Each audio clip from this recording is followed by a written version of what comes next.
Hello friends, मैं विक्रम वर्मा आपका तहे दिल से स्वागत करता हूं आपके अपने YouTube channel online study with Vikram पर। तो प्यारे साथियों, आप सभी स्वस्थ होंगे, मस्त होंगे और सीटेट की तैयारी में व्यस्त होंगे। इसी तैयारी को और बेहतरीन बनाने के लिए हम कर रहे हैं सीटेट मोस्ट इम्पोर्टेंट क्वेश्चन। तो प्यारे साथियों, अगर आप सीटेट 21 जनवरी 2023 के लिए तैयारी कर रहे हैं ना, बस अब आने वाली क्लासों को लगा लेना और इस क्लास को लगा लेना। आपको प्यारे साथियों 90 प्लस स्कोर अवश्य ही मिलेगा। प्यारे साथियों, सीटेट एग्जाम में घबराने की बिल्कुल भी जरूरत नहीं है। आने वाली क्लासें देख लीजिएगा और आज की क्लास लास्ट तक देख लीजिएगा बस। और अगर आप और भी क्लासें देखना चाहते हैं ना, तो अब तक हमने सीडीपी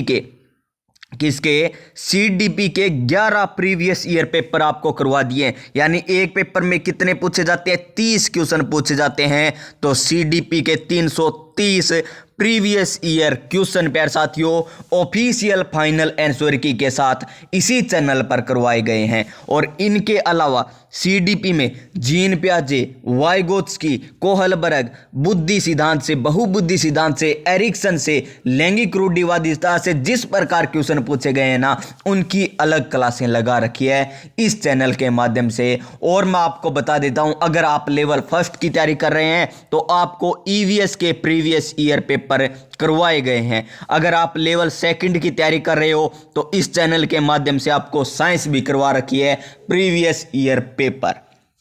और लेवल फर्स्ट और सेकंड दोनों के लिए मैथ के प्रीवियस ईयर क्वेश्चन भी इस चैनल के माध्यम से करवा रखे हैं। और अब हम कर रहे हैं मोस्ट इंपॉर्टेंट क्वेश्चन प्यारे साथियों। और आज की क्लास में हम बात करने वाले हैं चाइल्ड डेवलपमेंट एंड पेडागोजी के बारे में, यानी बाल विकास और शिक्षा शास्त्र, जो लेवल फर्स्ट और लेवल सेकंड में 30 नंबर के पूछे जाते हैं क्वेश्चन और 30 ही क्वेश्चन आते हैं।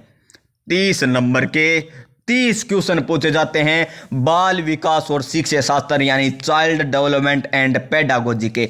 और पार्ट फर्स्ट में पूछे जाते हैं, पार्ट फर्स्ट में पूछे जाते हैं। तो आने वाली क्लासों में हम चाइल्ड डेवलपमेंट पेडागोजी भी करेंगे, मैथमेटिक्स भी करेंगे, साइंस भी करेंगे और ईवीएस भी करेंगे। तो चैनल को सब्सक्राइब करके पास में जो बेल आइकन है उसे दबा दीजिएगा ताकि आने वाली प्रत्येक वीडियो का नोटिफिकेशन आपको मिल सके। चलिए आज की क्लास हम स्टार्ट करते हैं। तो आंखों में अरमान लिया, मंजिल को अपना मान लिया, अब मुश्किल क्या आसान क्या, ठान लिया सो ठान लिया। जी हां दोस्तों, क्वेश्चन नंबर 1 को पढ़िए।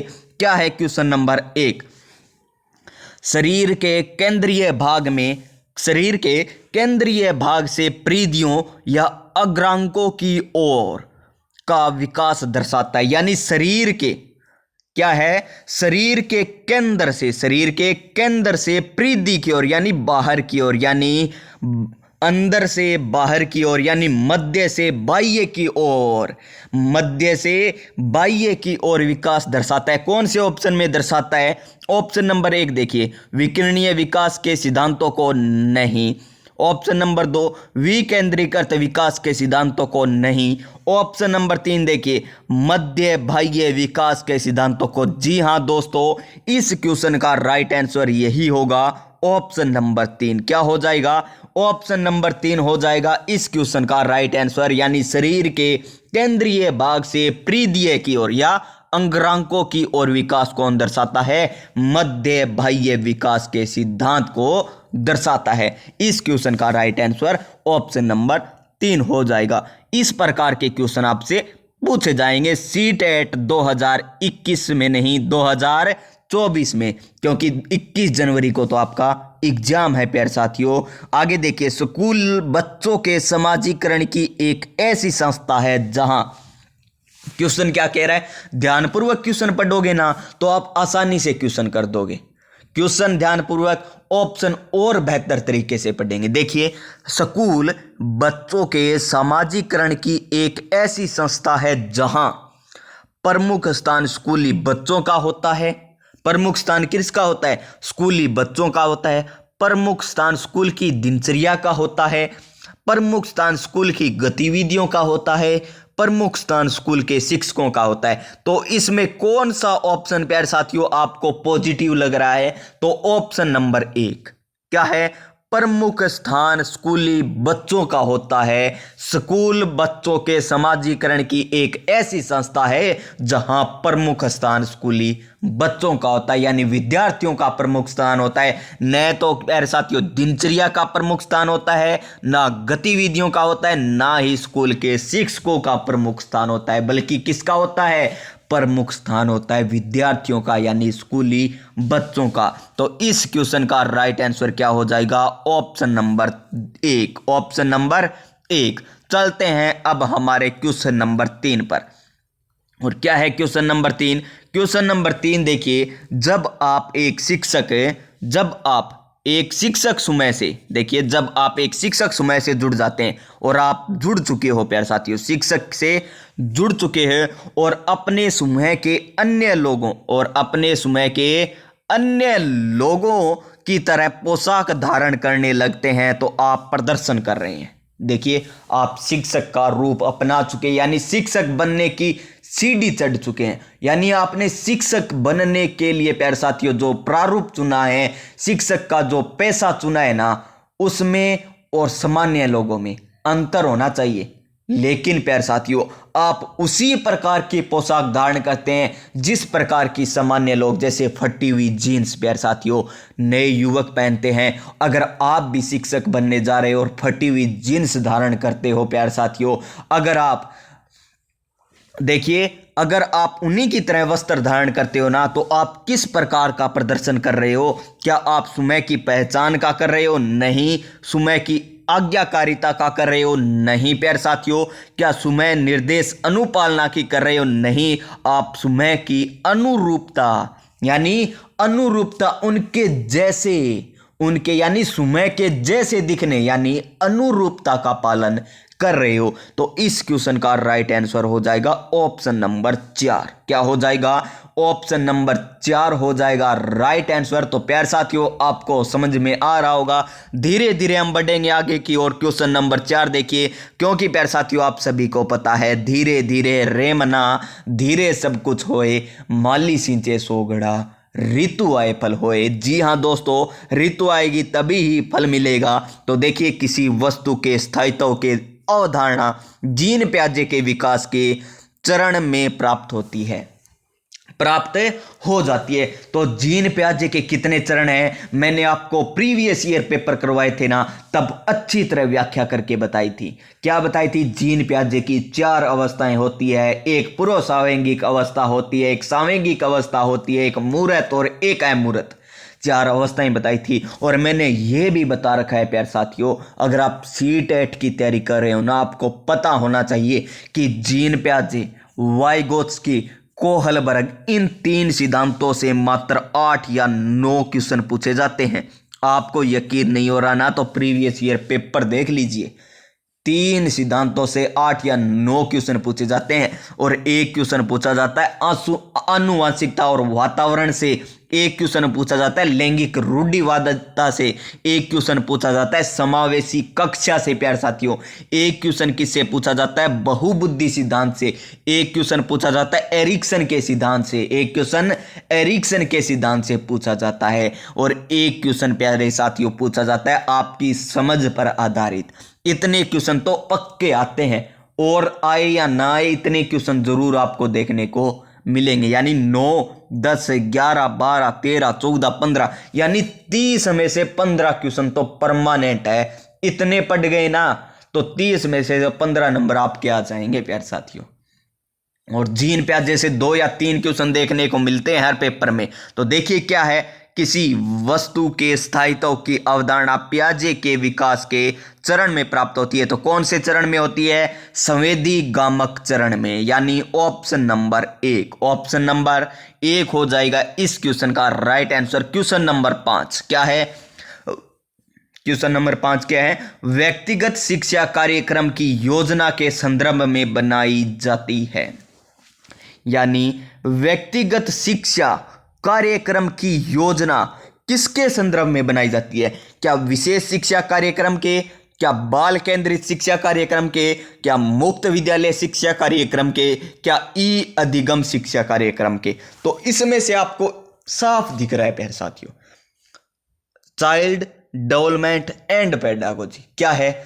बालक का हमें क्या करना है? विकास करना है। तो किस प्रकार का कार्यक्रम होना चाहिए? बाल केंद्रित होना चाहिए। तो साफ दिखाई दे रहा है, यानी आपको ये समझ पर आधारित क्वेश्चन है। ये आप सीडीपी में नहीं पढ़ते इस प्रकार, बल्कि आपकी समझ पर आधारित क्वेश्चन है ये, कि बाल केंद्रित होना चाहिए। क्या प्यार साथियों? मुक्त विद्यालय शिक्षा होनी चाहिए, बाल केंद्रित होना चाहिए, बालक को स्वतंत्रता होनी चाहिए। धारा 17 खतरा है आरटीआई 2009 के अनुसार प्यार साथियों। तो बाल केंद्रित शिक्षा कार्यक्रम यानी ऑप्शन नंबर 2, ऑप्शन नंबर 2 हो जाएगा इस क्वेश्चन का राइट आंसर। क्वेश्चन नंबर 6, ये क्वेश्चन प्यार साथियों पढ़ने वाला है। रिक्त स्थान देकर महीनों की आयु के बीच अधिकांश बच्चे शब्दों को मिलाकर छोटे छोटे वाक्यों में बोलना शुरू कर देते हैं। कौन से माह में प्यार साथियों? क्या 12 से 18 माह में? नहीं, 18 से 24। क्या? 18 से 24। इस क्वेश्चन का राइट आंसर ऑप्शन नंबर 2, यानी 18 से 24 महीने के बच्चे की आयु अधिकांश शब्दों को मिलाकर छोटे छोटे वाक्यांश बोलने प्रारंभ कर देते हैं। चलते हैं हमारे नेक्स्ट क्वेश्चन, क्वेश्चन नंबर 7 पर, और देख लीजिए बुद्धि लब्धि का क्वेश्चन। बुद्धि लब्धि या आईक्यू की अवधारणा किसने दी थी? तो बुद्धि लब्धि या आईक्यू की अवधारणा किसने दी थी? तो वो दी थी स्टर्न के द्वारा। किसके द्वारा? स्टर्न के द्वारा, यानी ऑप्शन नंबर 3। क्या? Option number 3। क्वेश्चन नंबर 8, सृजनात्मकता को रिक्त स्थान देकर क्या है? की अवधारणा से संबंधित माना जाता है। सृजनात्मकता को किससे संबंधित माना जाता है? क्या द्रव बौद्धिकता से? नहीं। क्या रवादार बौद्धिकता से? नहीं। क्या अभिसृत सोच से माना जाता है? नहीं। विविध सोच है। जी हाँ दोस्तों, सृजनात्मकता कब आएगी? जब आप भिन्न भिन्न प्रकार की सोच रखोगे। क्या हम इससे ये भी कर सकते हैं? क्या हम इससे ये भी कर सकते हैं? जी हाँ, ये हम इससे कर सकते हैं, नहीं कर सकते या कर सकते, यानी विविध सोच होगी, तभी आप सृजनात्मक यानी नया। सृजनात्मकता का अर्थ क्या होता है? कुछ नया करना। कुछ नया करोगे अगर आप में विविध सोच है। तो ऑप्शन नंबर 4, ऑप्शन नंबर 4 हो जाएगा इस क्वेश्चन का राइट आंसर। क्वेश्चन नंबर 9, किसी भाषा के स्वीकृत ध्वनि संयोजनों को इसके नियमों के अंतर्गत बताया जाता है। किसी भाषा के स्वीकृत ध्वनि संयोजनों को किसके अंतर्गत या किसके नियमों के अंतर्गत बताया जाता है? तो वो बताया जाता है ध्वनि संबंधी नियमों के अंतर्गत, यानी ऑप्शन नंबर 1 होगा इस क्वेश्चन का राइट आंसर। चलिए नेक्स्ट क्वेश्चन की बात करते हैं। क्वेश्चन नंबर 10, जब सोचने की प्रक्रिया किसी भाषा द्वारा प्रभावित होती है तो ऐसी स्थिति को कहते हैं। यानी आप कुछ सोच रहे हो और वो भाषा से प्रभावित हो रही है। क्या हो रही है? भाषा से प्रभावित हो रही है, तो वह स्थिति को क्या कहते हैं? क्या उसे संस्कृति प्रभावित कहते हैं? नहीं कहते। क्यों नहीं कहते? क्योंकि अगर संस्कृति से प्रभावित होना आपकी सोच, तब कहेंगे। तो क्या वो भाषा से प्रभावित हो रही है? भाषा निर्धारित? जी हाँ। तो इस क्वेश्चन का राइट आंसर ऑप्शन नंबर 2 क्या हो जाएगा? ऑप्शन नंबर 2 हो जाएगा। क्वेश्चन नंबर 11, अपने अनुभवों और लक्षणों के आधार पर उपकरणों में खराबी के कारण की परिकल्पना का परीक्षण कर रवि उपकरणों की मरम्मत करता है। वह उपयोग करता है, तो किसका उपयोग करता है? वह करता है अनुमानी विधि का। कौन सी विधि का? अनुमानी विधि का, यानी option number 4, option number 4। Question number 12, कौन आ गई? दिव्या आ गई प्यारे साथियों। तो देखिए, दिव्या अक्सर निर्देशित कार्यों को छोटे छोटे हिस्सों में विभाजित करती है। किस प्रकार? छोटे छोटे हिस्सों में विभाजित कर आसान बना लेती है, वह उपयोग करती है। तो किसका उपयोग करती है? उपलक्ष्य विश्लेषण विधि का। कौन सी विधि का? विश्लेषण विधि, यानी ऑप्शन नंबर 3। अब अगर हम किसी कार्य को छोटे छोटे हिस्सों में विभाजित करके आसान बना लेते हैं तो कौन सी विधि होती है? विश्लेषण विधि। कौन सी विधि? विश्लेषण विधि। ये देखिए, लैंगिक रूढ़िवादिता क्वेश्चन। मैंने कहा था ना, लैंगिक रूढ़िवादिता क्वेश्चन पूछा जाता है। पुरुष और महिलाओं की भूमिकाओं का निर्धारण समाज करता है। यह कथन बताता है कि लैंगिकता एक अंतर्निहित अवतरण है। क्या लैंगिकता एक आनुवांशिक प्रतिभा है? क्या लैंगिकता एक अंतर्ज्ञानी अवतरण है? क्या लैंगिकता एक सामाजिक अवतरण है? जी हाँ, लैंगिकता एक सामाजिक अवतरण है। लैंगिकता को किसने बढ़ावा दिया? समाज ने बढ़ावा दिया। समाज ने ही बढ़ावा दिया कि पुरुष इस कार्य को कर सकता है, महिला इस कार्य को नहीं कर सकती। महिला इस कार्य को बाहर का कार्य नहीं करेगी, घर का कार्य करेगी। महिलाएं कमजोर होती है, पुरुष अधिक मजबूत होते हैं। प्यारे साथियों, ये सभी समाज के द्वारा किए गए हैं। तो लैंगिकता एक सामाजिक अवतरण है, यानी option number 4। Option number 4। Question number 14, grading, coding, अंकन और ग्रेडिंग संचय प्रणालियों के कुछ उदाहरण हैं। तो इसके क्या क्या उदाहरण है? ऑप्शन नंबर 4, अधिगमकर्ता की उपलब्धि के आकलन की गणन विधि। किसके उदाहरण है ये? अधिगमकर्ता की उपलब्धि के आकलन की गणन विधि के उदाहरण है। कौन कौन से? ग्रेडिंग, कोडिंग, अंकन, ग्रेडिंग संचय प्रणाली। ये किसके उदाहरण है? गणन विधि के उदाहरण है प्यारे साथियों, गणन विधि के। क्वेश्चन नंबर 15, और क्या है क्वेश्चन नंबर 15? अधिगमकर्ताओं की उपलब्धियों का आकलन शिक्षकों की सहायता से करता है। अधिगमकर्ताओं की उपलब्धि का आकलन किसके? अधिगम, यानी जो अधिगम कर रहे हैं ना, उनका आकलन, उनकी उपलब्धि का आकलन शिक्षकों की सहायता से करता है। तो क्या है ऑप्शन? देखिए, ऑप्शन नंबर 1, अधिगमकर्ताओं के प्रदर्शन का रिकॉर्ड रखने में। नहीं। शिक्षण अधिगम विधियों की प्रभावशीलता का मूल्यांकन करने में। जी हाँ, ऑप्शन नंबर 2 होगा सही आंसर। जो शिक्षण अधिगम की जो विधि है ना, उनका प्रभावशीलता का मूल्यांकन करने के लिए अधिगमकर्ताओं की उपलब्धि का आकलन करता है। कौन है? शिक्षक। प्यारे साथियों, चलते हैं हमारे नेक्स्ट क्वेश्चन, क्वेश्चन नंबर 16 पे। और क्या है? समावेशी। देखिए, समावेशी आ गया ना, समावेशी कक्षा या शिक्षा का क्वेश्चन। और क्या है? समावेशी शिक्षा के सिद्धांत पर आधारित है। तो किस पर आधारित है? समावेशी, नाम से ही पता चल रहा है, समता और समान अवसर, यानी ऑप्शन नंबर 2। क्वेश्चन नंबर 17 देखिए, क्या है? दिव्यांगजन अधिकार अधिनियम वर्ष में लागू किया गया था। तो कौन से वर्ष में लागू किया गया था दिव्यांगजन अधिकार अधिनियम? तो ये लागू किया गया था 2016 में, यानी option number 4। Option number 4। Question number 18, और क्या है क्वेश्चन नंबर 18? व्यक्तिगत विविधताओं, देखिए, व्यक्तिगत विविधताओं वाले बच्चों को पढ़ाने के लिए ऐसे विद्यालय होने चाहिए जहां शिक्षक, यानी जिसमें व्यक्तिगत विभिन्नता वाले बच्चे हैं ना, यानी व्यक्तिगत विभिन्नता है जिन बच्चों में, और उन्हें पढ़ाने के लिए विद्यालय में किस प्रकार के शिक्षक होने चाहिए? देखिए, विविध अधिगम आवश्यकताओं के अनुसार विभिन्न शिक्षण अधिगम प्रविधियों का प्रयोग करने वाले शिक्षित हो या प्रशिक्षित हो या शिक्षक हो प्यारे साथियों, यानी ऑप्शन नंबर 2 हो जाएगा इस क्वेश्चन का राइट आंसर। क्वेश्चन नंबर 19, आसान सा क्वेश्चन है, ये तो सभी को पता होगा। बता दीजिए कमेंट बॉक्स में इस क्वेश्चन का राइट आंसर। ये मैं आपको करने के लिए देता हूं 6 से 18 वर्ष या 3 से 18 वर्ष, 6 से 14 वर्ष या 6 से 22 वर्ष। निःशुल्क एवं अनिवार्य बाल शिक्षा अधिकार अधिनियम 2009, यानी RTE 2009 दिव्यांग बच्चों की निःशुल्क शिक्षा का अधिकार सुनिश्चित करता है। तो बताइए कमेंट बॉक्स में, अगर आप CTET करेक्ट करना चाहते हैं ना, कमेंट बॉक्स में ज़रूर बताइएगा। अगर ये आंसर आता है ना, तो मान के चलिए CTET का बेसिक CDP आपका तैयार है। तो चलिए नेक्स्ट क्वेश्चन पर, क्वेश्चन नंबर 20, क्या है? विविध, ये फिर आ गया क्वेश्चन प्यारे साथियों। विविध अधिगमकर्ताओं, यानी विभिन्न विभिन्न प्रकार के अधिगमकर्ता है के लिए सुगम्य स्वरूपों में शिक्षण अधिगम सामग्रियों में प्रदान करने का तात्पर्य से है। तो किस से तात्पर्य है इसका?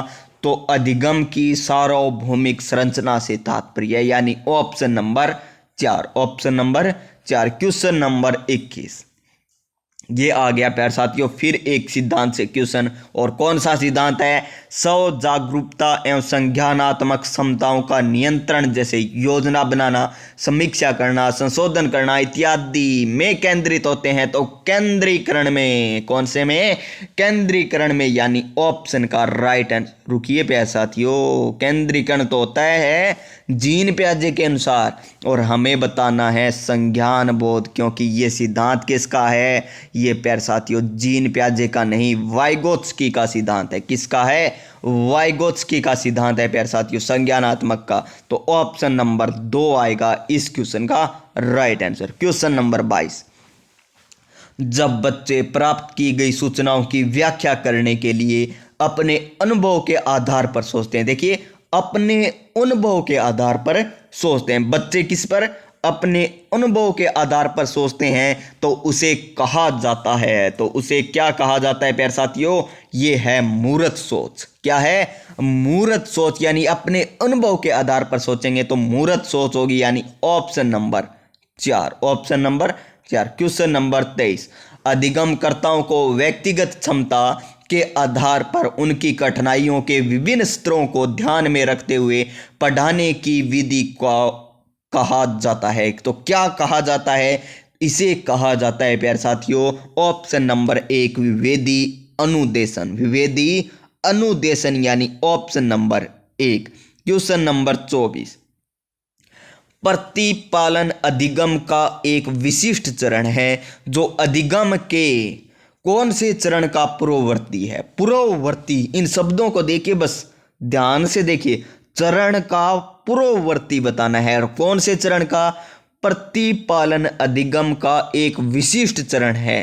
प्रतिपालन अधिगम का एक विशिष्ट चरण है जो अधिगम के कौन से चरण का पूर्ववर्ती, यानी प्रतिपालन, प्रतिपालन अधिगम में कौन से चरण का पूर्ववर्ती चरण है? तो इस क्वेश्चन का राइट आंसर हो जाएगा सामान्यीकरण का। सॉरी दोस्तों, बीच में कोई हो गया हो तो आवाज में। ऑप्शन नंबर 4 आएगा इस क्वेश्चन का राइट आंसर। क्वेश्चन नंबर 25, जंजोग कौन सा है? वैज्ञानिक, मनोवैज्ञानिक जंजोग। तो क्या है? जंजोग का यह मानना है कि संज्ञान और भाव होते हैं, संज्ञान और भाव होते हैं। तो किस प्रकार के होते हैं? स्वतंत्र। संजोग, संजोग नहीं है, जंजोग है। क्या है? जंजोग है प्यारे साथियों। तो जंजोग का ये मानना है कि संज्ञान और भाव क्या होते हैं? स्वतंत्र होते हैं, यानी option number 2। Option number 2। Question number 26,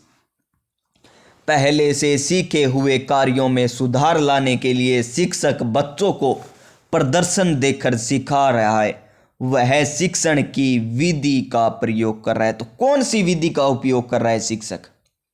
बच्चों को प्रदर्शन देकर सिखा रहा है, तो कौन सी विधि का उपयोग कर रहा है? तो वो विधि है प्यारे साथियों प्रतिरूपण। कौन सी विधि है? प्रतिरूपण, जो ऑप्शन नंबर 4 हमें दे रखा है। क्वेश्चन नंबर 27, क्वेश्चन नंबर 27 देखिए, हम ये इतने कठिन नाम नहीं पढ़ेंगे, नाम देखते हैं। विक्रम और पंकज। विक्रम और पंकज के अनुसार निर्णय लेने वाले बच्चे समस्या का विश्लेषण करते हैं। विक्रम और पंकज के अनुसार निर्णय लेने वाले बच्चे समस्या का विश्लेषण करते हैं, ठीक है। विकल्पों की सूची बनाते हैं, ठीक है, और उसके फायदे और नुकसान प्रत्येक पहलू पर विचार करते हैं, तो उसका व्यवहार प्रस्तुत करता है। क्या वे चौकस हैं? क्या वे सतर्क हैं? क्या वे निवर्तमान हैं? क्या निरकुश है? तो प्यारे साथियों, वे दोनों हैं एकदम सतर्क। क्या है? एकदम सतर्क है, यानी ऑप्शन नंबर 2 आएगा इस क्वेश्चन का राइट आंसर। तो प्यारे साथियों, आपको पता चल गया हो मैं कितना सतर्क हूँ। क्वेश्चन नंबर 28, एक समस्या सुधारक बच्चा। एक समस्या सुधारक बच्चा विचार के आधार पर कथनों की सच्चाई या संभावना का मूल्यांकन करता है। तो किस प्रकार करता है प्यारे साथियों? तो इस क्वेश्चन का राइट आंसर ऑप्शन नंबर 4 तार्किक। एक समस्या सुधारक बच्चा तार्किक विचार के आधार पर कथनों की सच्चाई और संभावनाओं का मूल्यांकन करता है। तो ऑप्शन नंबर 4 क्वेश्चन नंबर 29, जिस दिए गए कार्यों को करते समय बच्चे सव्य आनंद लेते हुए अनुभव प्राप्त करते हैं उसे कहा जाता है। तो उसे क्या कहा जाता है प्यारे साथियों? उसे कहा जाता है उपभोक्ता प्रकार का कार्य है। उपभोक्ता प्रकार का कार्य यानी option number 2। Option number 2 question number 30। क्या है क्वेश्चन नंबर 30? और CDP यानी चाइल्ड डेवलपमेंट एंड पेडागोजी का लास्ट क्वेश्चन है और आज की क्लास का भी अंतिम क्वेश्चन है। बहुसंवेदी शिक्षण अधिगम की प्रविधि में अधिगम संवर्धन हेतु दृश्य, श्रव्य, स्पर्श और संवेदनाओं को एक साथ है प्रयोग किया जाता है। तो किस प्रकार प्रयोग किया जाता है? तो गतिरोधक के रूप में प्रयोग किया जाता है, यानी ऑप्शन नंबर 1।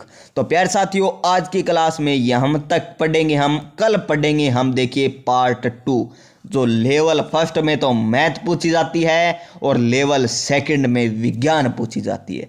पार्ट 2 पढ़ेंगे हम कल। तो कल के लिए वीडियो देखने के लिए चैनल को सब्सक्राइब कर लीजिएगा, पास में जो बेल आइकन है उसे दबा दीजिएगा, ताकि प्यारे साथियों आने वाली क्लास का नोटिफिकेशन आपको मिल सके। और मैथ देखिएगा हम कितने आसान तरीके से करेंगे, बिल्कुल इजी तरीका रहेगा समझने का हमारा। इतना इजी तरीका तो आपने कहीं नहीं देखा होगा।